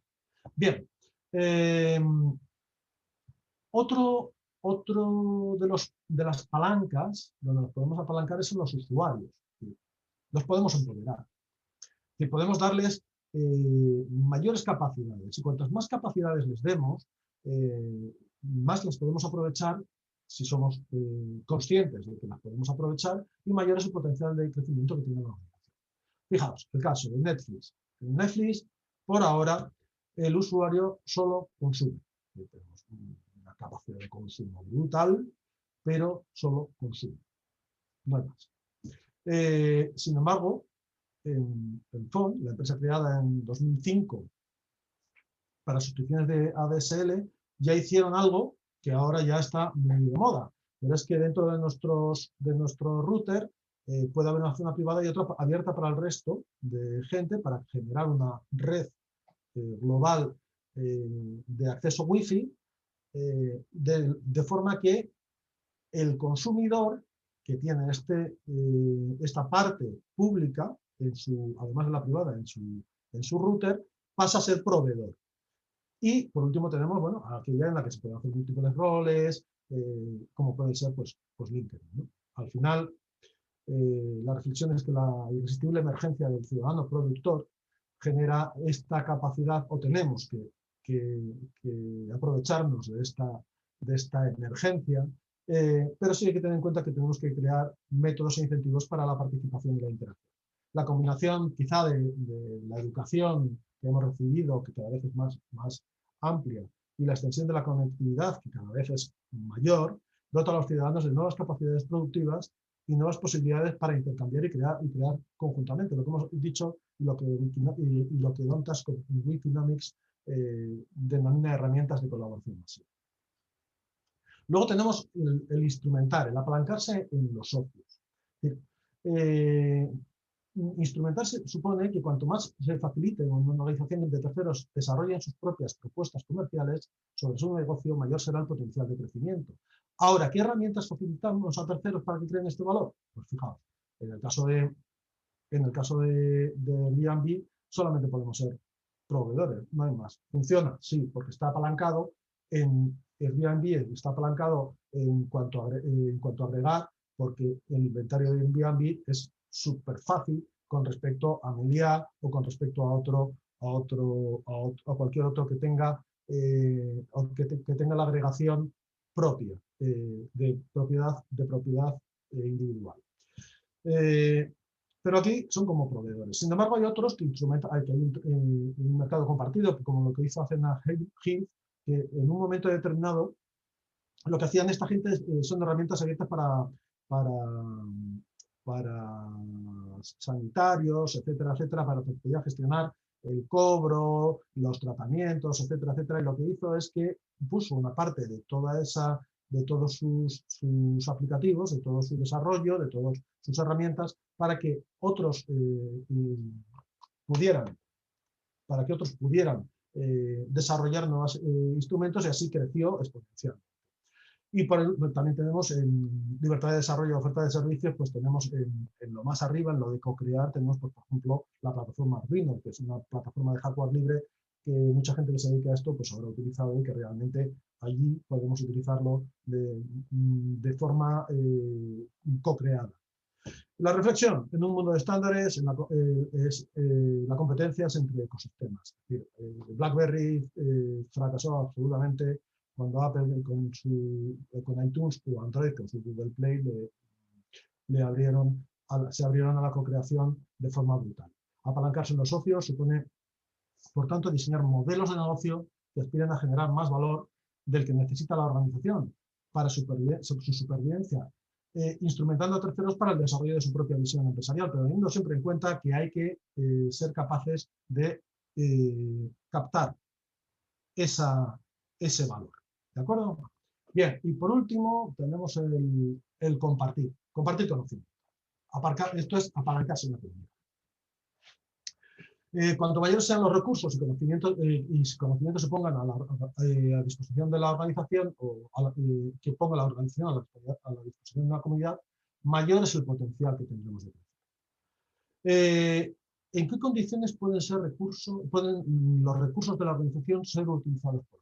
Pues fijaos, puede ser conocimiento propietario, en el caso de DeviantArt, donde un montón de artistas venden sus obras de arte y todo es propietario, o puede ser compartido condicionalmente, como es el caso de Getting Images, que iba a ser, bueno, y es uno de los líderes de imágenes en Internet, que al final se dio cuenta de que liberalizando una parte importante de las imágenes generaba otros valores, como podían ser el de publicidad, el de generar más comunidad, donde había más páginas en las cuales estaban integradas sus fotografías, y eso captaba muchas más unidades y generaba un mayor volumen de negocio.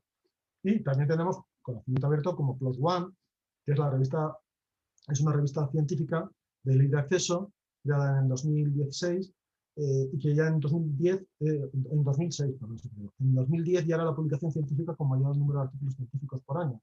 Es una revista en la cual se publica lo que quieras, hay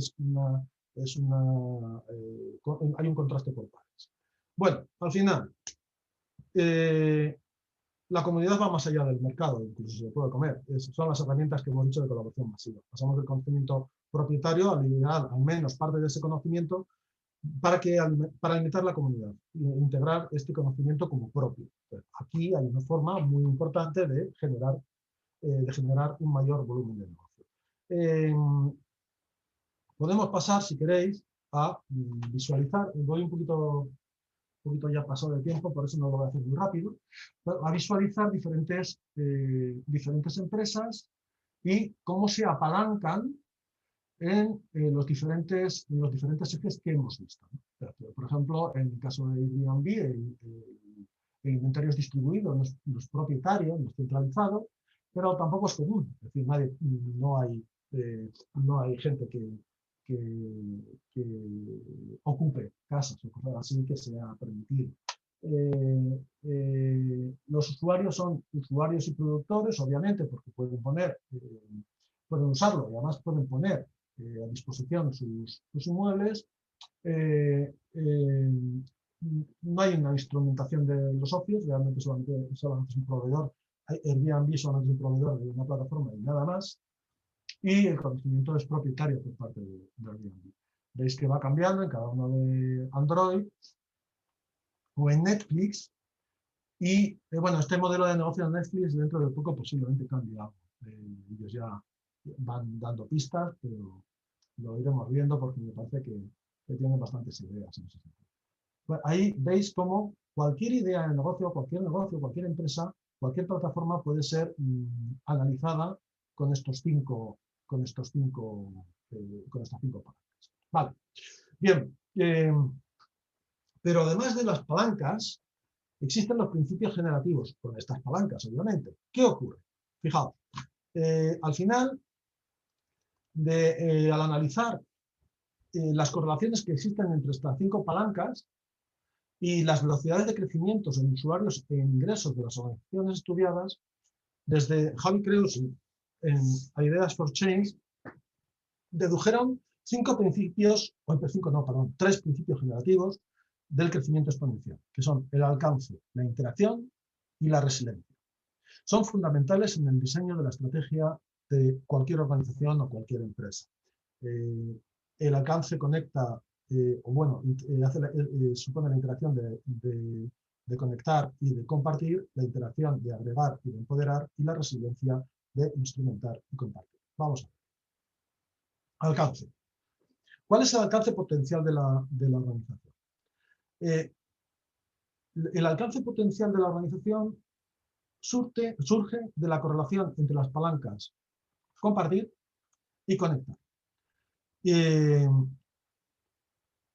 esto genera una diferencia en la velocidad de crecimiento de los usuarios. A ver, el alcance potencial, al final, depende de combinar dos factores. Por una parte, el número de personas, situaciones, cosas que hemos conectado, y por otra, el número de unidades de valor que los usuarios pueden compartir de forma libre.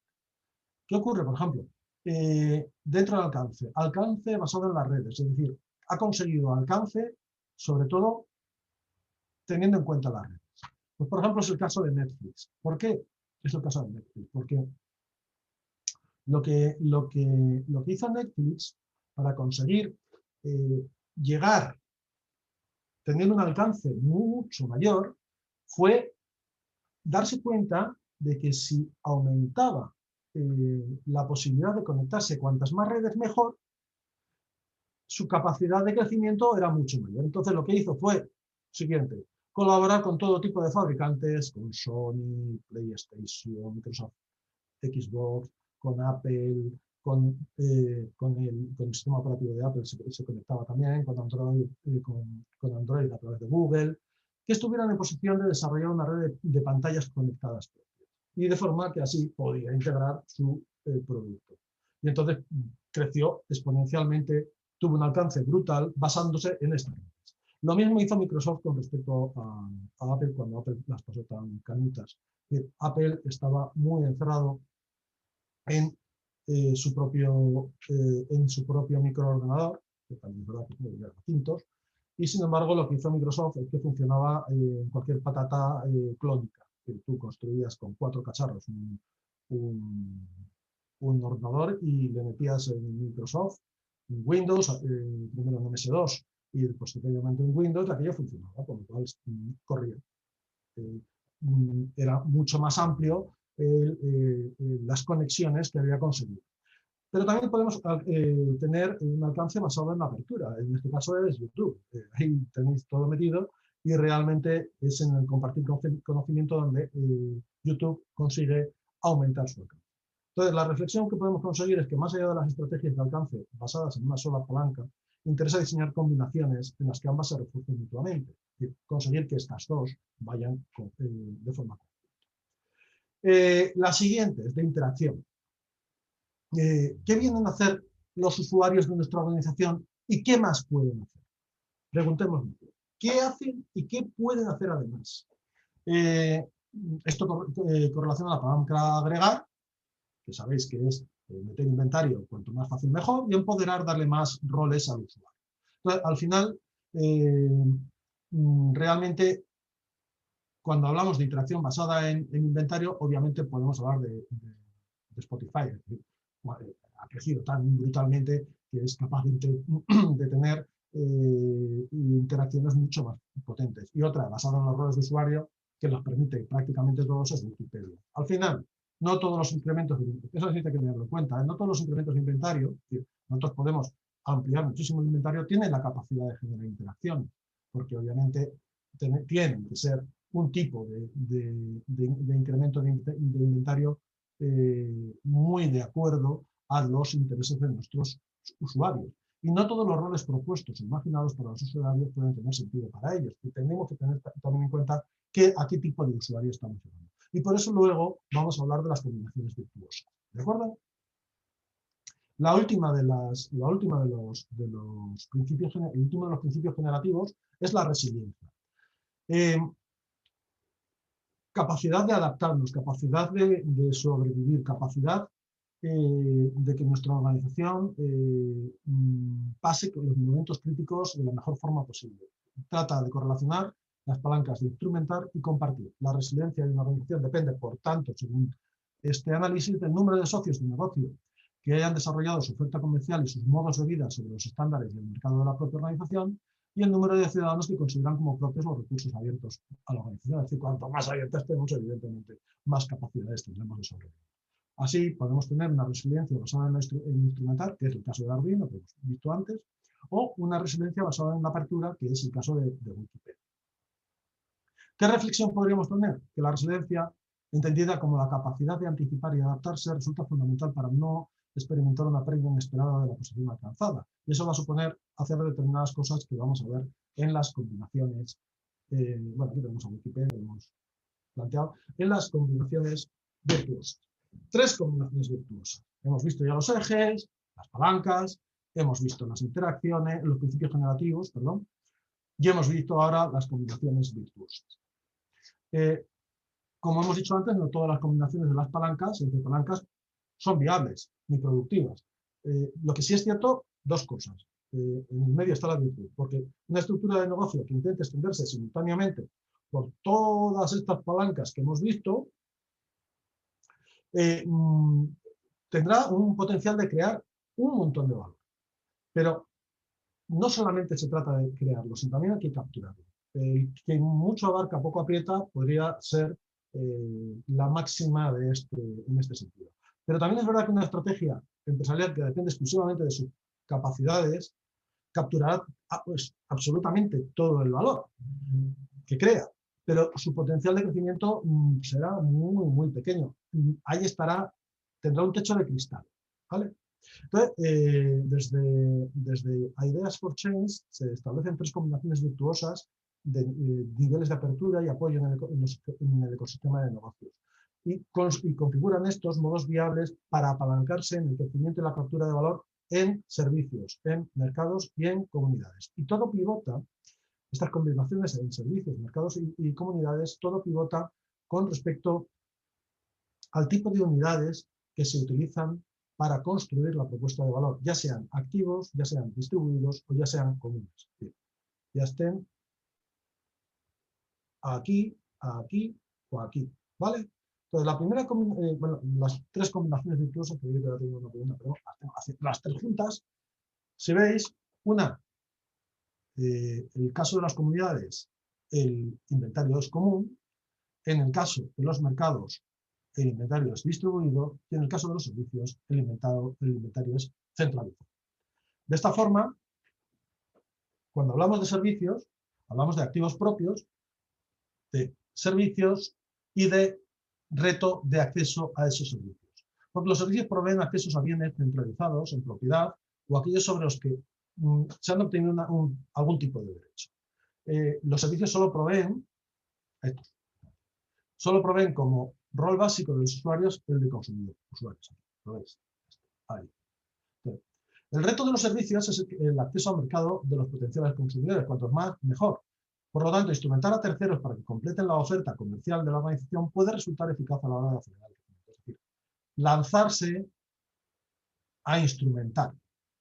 Y de esta forma podemos conseguir que con nuevos instrumentos nuestro inventario centralizado sea mayor y nuestros usuarios también lo sean.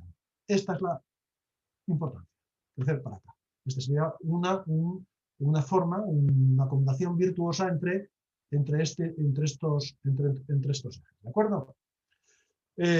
Casos, los comentados ya de Netflix y hacen Gil, ¿vale? Mercados, son activos distribuidos, lo vemos, y lo que tratamos nosotros es de tener en estos mercados, mayor liquidez posible. Los mercados generan ocupación de activos distribuidos que están infrautilizados o con capacidades libres. Es decir, tengo algo que no utilizo, algo que un local o una vivienda donde no resido en estos momentos. Y los mercados activan los roles de consumidor y de productor en el usuario. Es decir, estos dos. Los retos de los mercados es la liquidez. Es decir, cuanto más posibilidades tenga de generar esa liquidez, pues mayor. Entonces, ¿qué tendríamos que hacer? Pues irnos hacia aquí. Agregar un poder. Los mercados más exitosos han comenzado su actividad focalizados en algún momento en un tema, área geográfica, que les haya permitido afinar las reglas para generar liquidez antes de expandirse en las áreas. El caso más brutal es Amazon, al que yo le compraba libros, porque era prácticamente una librería, cuando estaba haciendo la tesis doctoral, fijaos en qué años, no vayamos a ponernos ahí. Y ahora han pasado a ser un mercado global que además está metido ya dentro de la logística en lo que podía ser antes que lo de Zipcar o cualquier otro. Ya ha englobado absolutamente todo este espacio. Y por último, las comunidades. Las comunidades, obviamente, su inventario es compartido, común, y se debe abrir hacia este otro lado, es decir, las comunidades activos abiertos, las comunidades y el reto de la contribución. Las comunidades se organizan en torno a ese recurso común, ¿no? Y a partir de ahí lo deben conservar y presentar mediante las contribuciones personales. Al final, para no ser, ya me voy mucho de tiempo, lo que tenemos que conseguir es que haya nuevos refuerzos para que cuantas más personas mejor consideren como suyo todo ese conocimiento abierto, lo distribuyan, lo transmitan y lo generen. ¿De acuerdo? Estos son las tres combinaciones virtuosas. Ya he ido un poquito más rápido porque no quiero pasarme de las 2 horas. Y sí os diría que aquí en esta página, en la página pentagrados.com, tenéis toda esta información y mucha más, muchos análisis que os pueden ser de mucha utilidad. Yo la listaría y también haría el test de la capacidad disruptora. Hasta dónde somos capaces de pasar, que habéis visto, de esa obediencia, de esa indefensión, de ese gregarismo a la otra parte a través de nuestro test de capacidad disruptora. Yo la verdad que lo he hecho y me he quedado muy contento, con un 18 sobre 20. Creo que, bueno, tampoco la fiabilidad es muy fuerte, pero sí es verdad que yo os aconsejo a que veáis hasta qué punto estáis dentro de esta dinámica bueno, ya que si habéis oído esto, posiblemente consigáis algún puntito más, pero es interesante que lo hagáis si queréis, porque es bonito, porque al final lo que se trata y lo que queremos todos es de innovar, conectando, colaborando, compartiendo, agregando a cada vez más personas, más cosas, más entornos, para empoderarlos y así conseguir iniciativas, personas, organizaciones, territorios más sólidos en un modelo distribuido, porque no nos queda otro. Al final esto es lo que queremos. Y yo por mi parte simplemente daros las gracias por vuestra atención, que estoy abierto a las preguntas que queráis. Ahora, después, pues aquí tenéis donde me podéis localizar, ¿de acuerdo?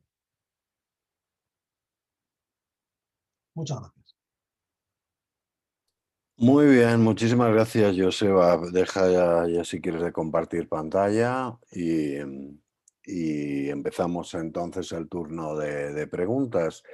Ya sabéis que podéis hacer las preguntas también desde el propio chat o bien dentro de lo que son preguntas y respuestas en vuestro sistema de Zoom. Y bueno, la primera pregunta te la voy a hacer yo. La verdad es que te quería felicitar por la presentación que has hecho, porque yo he oído varias veces a Xavi Creus, que también, por cierto, es amigo, y es la primera que lo entiendo también. Entonces, eso que te has ganado, ¿no? Pero bueno, sí que, bueno, te voy a detener la compartición Sí, quita, sí. Ya te lo he hecho yo, ponte en modo que se te vea. La primera pregunta te la quiero hacer yo. Has hecho varias veces referencia a la economía colaborativa y no solo Xavi Creus, que fue una de las personas que empezaron con WeShare, sino nosotros mismos. De hecho, en Extremadura se creó un capítulo de WeShare que dirigí yo como conector de esa red internacional. Pero claro, durante este tiempo, por lo menos desde que yo estoy, desde el 2013, la película, por decirlo así, ha cambiado un montón, ¿no? Porque todos empezamos con la economía colaborativa como una especie de panacea, ¿no? Que iba a resolver muchos de los problemas que teníamos en la sociedad. Luego esta economía colaborativa fue colonizada, por decirlo así, por las grandes empresas, entre otras los que muchos utilizamos como referencia, como Airbnb, por ponerles un ejemplo, y que luego se han demostrado que son dañinas, ¿no? En ese sentido, esto que se llama la propia economía de plataformas, ¿no? Que al final se acaban convirtiendo en monstruos y en el caso de Airbnb, como todo el mundo sabe, pues produce desajustes como la gentrificación, ¿no? Luego la puntilla, y fíjate que ahí había gente a nivel internacional y en Extremadura que creíamos mucho en esto de la economía colaborativa, ¿no? La prensa también se encargó de meterle varios rejonazos, ¿no? Para que no nos saliéramos un poquito de madre y que todo siguiera, parecía que estaba cambiando, pero que todo siguiera parecido como está. Pero luego la crisis también, esta última crisis sanitaria, pues te puedes imaginar que los intercambios se han reducido prácticamente a la nada, ¿no? El caso es que Yo sigo creyendo en la colaboración, como tú has manifestado dentro de tu propia presentación en varias ocasiones, y este modelo que tú has presentado, evidentemente, no funciona sin colaboración. Y en Extremadura, precisamente, tenemos un déficit de colaboración que para mí es una palanca, en este caso brutal, porque al ser tan pocos, como no colaboremos, pues desde luego lo llevamos crudo, ¿no? Tampoco soy tan extensos. Sí, además tan extendidos. Entonces, no sé qué se te ocurre que podríamos hacer con los medios que podemos tener, o incluso dentro de ese marco del programa CETEIS y de sus instalaciones, entre las cuales están las propias del ayuntamiento, del embarcadero, el garaje del punto. ¿Qué podíamos hacer para que esto de verdad funcionara, que pudiéramos recuperar un poco ese espíritu colaborativo que yo creo que se ha venido un poco abajo por esas dos circunstancias que te comentaba, ¿no? Yo estoy a veces un poco, no digo como desilusionado, ¿no? Por haber puesto tanto en el asador para sacar adelante esto y ver que luego se ha quedado en agua de borraja, ¿no? Entonces, me consta que hay muchos emprendedores dentro de este ecosistema de CTIs que si colaboraran podrían hacer grandes cosas, pero la verdad es que según está el patio y las economías, o se lo damos muy mascado, ¿sabes? Que sea un plugin, es decir, enchufo y a funcionar, o de motu propio va a ser complicado que surja algo. ¿Qué opinión o qué ideas se nos pueden ocurrir a este respecto? Claro, tú has sufrido, por eso yo no quiero hablar de consumo colaborativo. Cuando hablan hay gente que con economía colaborativa piensa en el consumo colaborativo. Creo que, a los que os ha pasado eso, o yo que también he estado ahí cerquita, pues hemos visto la diferencia de algo que tenía que ver prácticamente con el desarrollo comunitario, ha pasado a ser un potente ariete en manos de grandes compañías. Además es que cualquier plataforma que haya crecido y haya crecido bien, y haya visto otra plataforma que estaba ya consolidada, la ha fagocitado a base de dinero. Es brutal. Es decir, todos podemos pensar nuestra idea súper fantástica y súper chachipiruli, que además tiene en cuenta a nuestros trabajadores, que además tiene en cuenta la distribución, los proveedores, que sean locales, etcétera, etcétera, y de repente viene, no voy a decir nadie, no voy a decir ni Google, ni Amazon, ni nadie, y te pone encima de la mesa 3.000 millones de euros y entonces las cosas van cambiando, ¿sabes? O sea, muchas de estas han pasado por esta situación. Ahora, ¿qué ocurre? A veces, si no puedes con ellas, a veces hay que unirse a ellas, esto está claro. Y generar un poco en la economía colaborativa, tratar siempre de ir a los otros sistemas de la economía colaborativa, en la que está la producción colaborativa, en la que está la generación de conocimiento colaborativo, etcétera, etcétera. Claro, estás compitiendo contra mercados globales en los cuales no puedes competir, pero sí que yo creo que nosotros, y como estamos en Extremadura de una forma, fijaos, nos ha costado que haya tren, nos ha costado que haya fibra óptica, todo, porque como somos tan pequeños, núcleos tan pequeños y estamos tan extendidos, le tenemos que sacar ventaja a esa distribución, de alguna forma. Creo que trabajar en lo rural, utilizando tecnologías de la información y las comunicaciones, creando hubs que generen ideas potentes sobre calidad de vida, sobre desarrollo de productos y servicios en un entorno tan fundamental, tan bueno como es el nuestro, puede dar un cambio bastante interesante a todo esto. Actualmente sí es verdad que en un primer momento tenemos que sobrevivir y la resiliencia supone agregarnos a aquellos que tengan más unidades conectadas, porque así estaremos nosotros también conectados. Lo que te he dicho, hay que unirse por ahora. Es mi reflexión. Sí, sí, no, evidentemente es así. Pero crear la solución, mientras tanto. Ujú. Vamos a ser resilientes, pero vamos también a alcanzar otra línea completamente distinta. Yo creo que las hay, ¿eh? Y cada vez más están saliendo cosas muy interesantes. Muy bien, creo que Nacho me comentaba que tenía alguna pregunta. Nacho, por favor, cuando quieras. Sí, bueno, no una pregunta. En realidad es que para nosotros está siendo revelador la charla. Cuando hablo de nosotros, hablo de un proyecto que hemos presentado a concurso a Diputación que se llama Nuevos Pobladores, que lo que está intentando es trabajar un poco. Buen concurso. Así, el Aquel programa que, lo, PIE. aquel que lo pusiera en marcha sabía de qué hablaba. El programa PIE 2020, efectivamente. Bueno, nuestra idea es muy sencilla. En realidad lo que queremos, hay un montón de casas vacías en los pueblos que nadie las habita y hay ahora una avalancha de gente que quiere experimentar la vida en el pueblo. Pero claro, comprarte una casa para reformarla, irte a vivir, es muy complicado. Nuestra idea es generar casas demo. Coger parte de esas casas que están sin usar y convertirlas en una casa demo en la que puedes ir durante 2 meses a vivir la experiencia para ver si realmente te adaptas, si realmente puedes teletrabajar, si realmente es lo que estabas esperando, sin tener que hacer toda la inversión de comprar, reformar, pa. Bueno, ese es el modelo.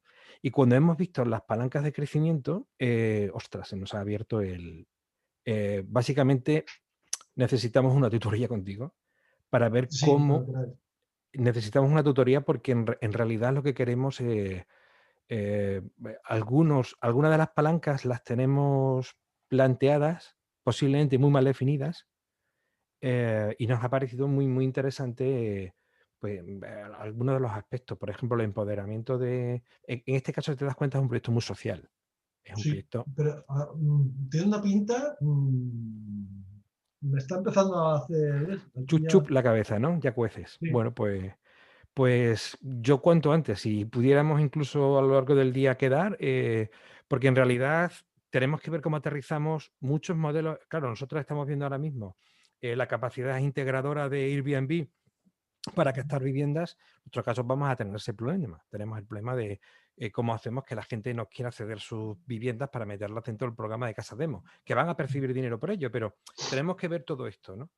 Y entonces nos ha parecido, estamos aquí, 2 de los socios del proyecto escuchándote, haciendo palmas con las orejas, claro. Sí, tenemos que hablar de eso. Vamos, y contad conmigo, vamos. Pues, Hoy quizá no pueda ser, pero ya a partir de mañana, es que ya vale, mañana tengo una reunión bueno, porque luego hablamos, vamos, que luego cerramos porque tengo vale, una cosa de la red de objetivos de desarrollo sostenible vale, y vale. luego ya podemos. Básicamente, bueno, Fenomenal, vamos, pero vamos. defendemos el proyecto el lunes, pero nos da igual, quiero decir, esto me da igual el concurso. Nosotros lo que queremos es fortalecer el proyecto al máximo y lo que nos has contado nos ha parecido que es lo que nos hacía falta oír. Así que, oye, gracias, ¿eh? Gracias a ti, que por lo menos, que como aquí no tienes el feedback de los alumnos, que siempre Claro. me ha gustado y que me contaran 500.000 veces, aquí no tienes ese feedback, pues entonces está muy bien, vamos, ¿no? Y estoy ahora, vamos. Sí, porque claro, nosotros Voy a por. hemos escuchado pero claro, exactamente, ver cómo se enlazan unas palancas con otras. El modelo entiendo que es más complicado de lo que realmente hemos escuchado hoy. Y por lo tanto, creo que lo suyo es que, pues, oye, si tú lo controlas, que nos ayudes a aterrorizar, nos ayudes a aterrizar el modelo a nuestro proyecto. Muy bien, pues ya por hecho, ya mañana si quieres hablamos. Vale, pues me Vale, apunto mañana por la mañana a echar un rato de charla contigo. va. Mil gracias, Joseba. De nada. ¿Alguno más por ahí? Yo te hago un comentario ya si quieres para terminar, salvo que alguien quiera Sí, hacer alguna pregunta por el chat. Y que bueno, que iba en referencia a la charla tan magnífica que nos has dado, ¿no? Porque creo que evidentemente esta metodología incluye el factor social, ¿no? Entonces, claro, cuando hablas de crecimiento exponencial, pues todo el mundo se imagina que lo que hay que hacer es crecer, crecer Y ese mensaje se ha lanzado a todas las startups con la idea de crece, fórrate, cuanto antes vende y si te he visto no me acuerdo a otro Está muy bien. emprendimiento, ¿no? Entonces yo creo que ese mensaje ha sido mantenido durante un montón de tiempo. Cuando no se ha conectado con la innovación social es cuando ha habido esos problemas, ¿no? Todos los emprendedores se querían forrar y fundamentalmente también sin muchos medios, ¿no? Porque para crecer hace falta dinero e inversión.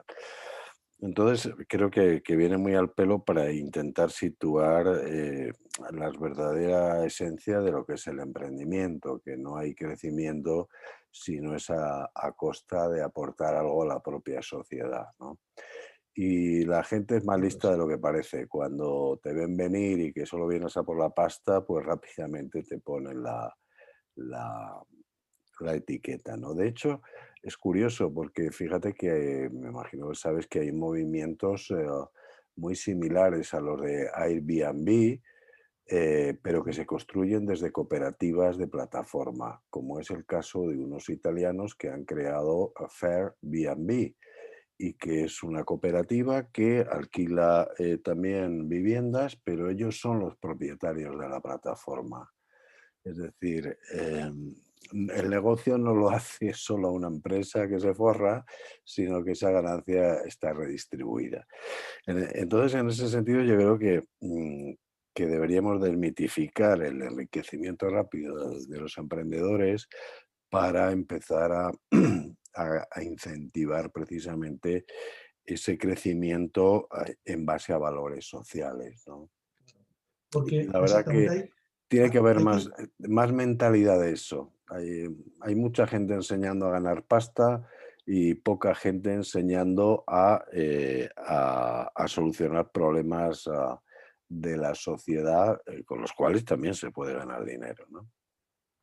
yo me acuerdo en lo que acabas de decir, que, los primeros, cuando tienes muchas ideas y pocos conocimientos, en aquellas primeras clases en las cuales me decían que al final el objetivo último de cualquier empresa es ganar dinero, que lo es. O sea, es que, claro, una cosa es cuál es el valor, ya no, porque uno de ellos es ganar dinero, obviamente, pero cuál es el valor de esa empresa.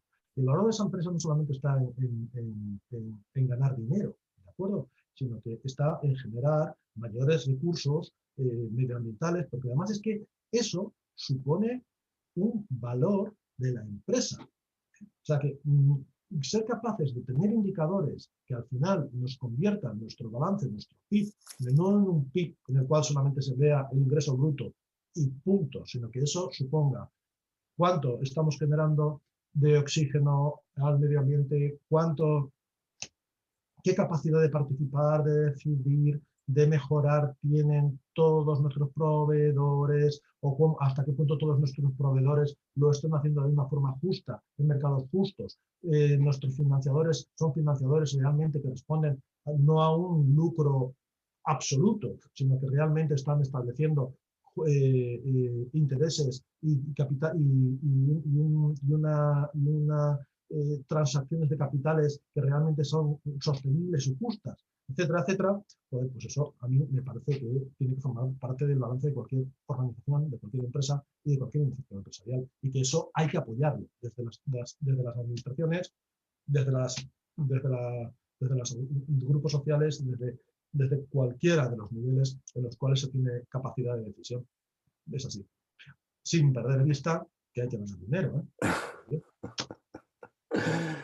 Muy bien, pues no perderemos de vista ninguna de las dos cosas y de verdad muchas gracias otra vez por tu charla. Yo creo que vamos a terminar ya por hoy, que ya son las 12 y estamos en tiempo. Indicando que la del 18 va a ser la pera de industrias creativas, ¿vale? Sí, sí, os comentaré que van a participar varios compañeros de los que están dentro del coworking de CETEIS y va a haber proyectos para visualizar verdaderamente chulos. Así que ya os iremos pasando la información y nos vemos dentro de 8 días. Lo dicho, muchas gracias, Joseba, A muchas gracias a vosotros. todos por participar y ya sabéis que dentro de poco tendremos el vídeo también por si alguien lo necesita ver. Saludos, Nacho, y hasta otra. Hasta Hasta luego. luego. Chao, chao.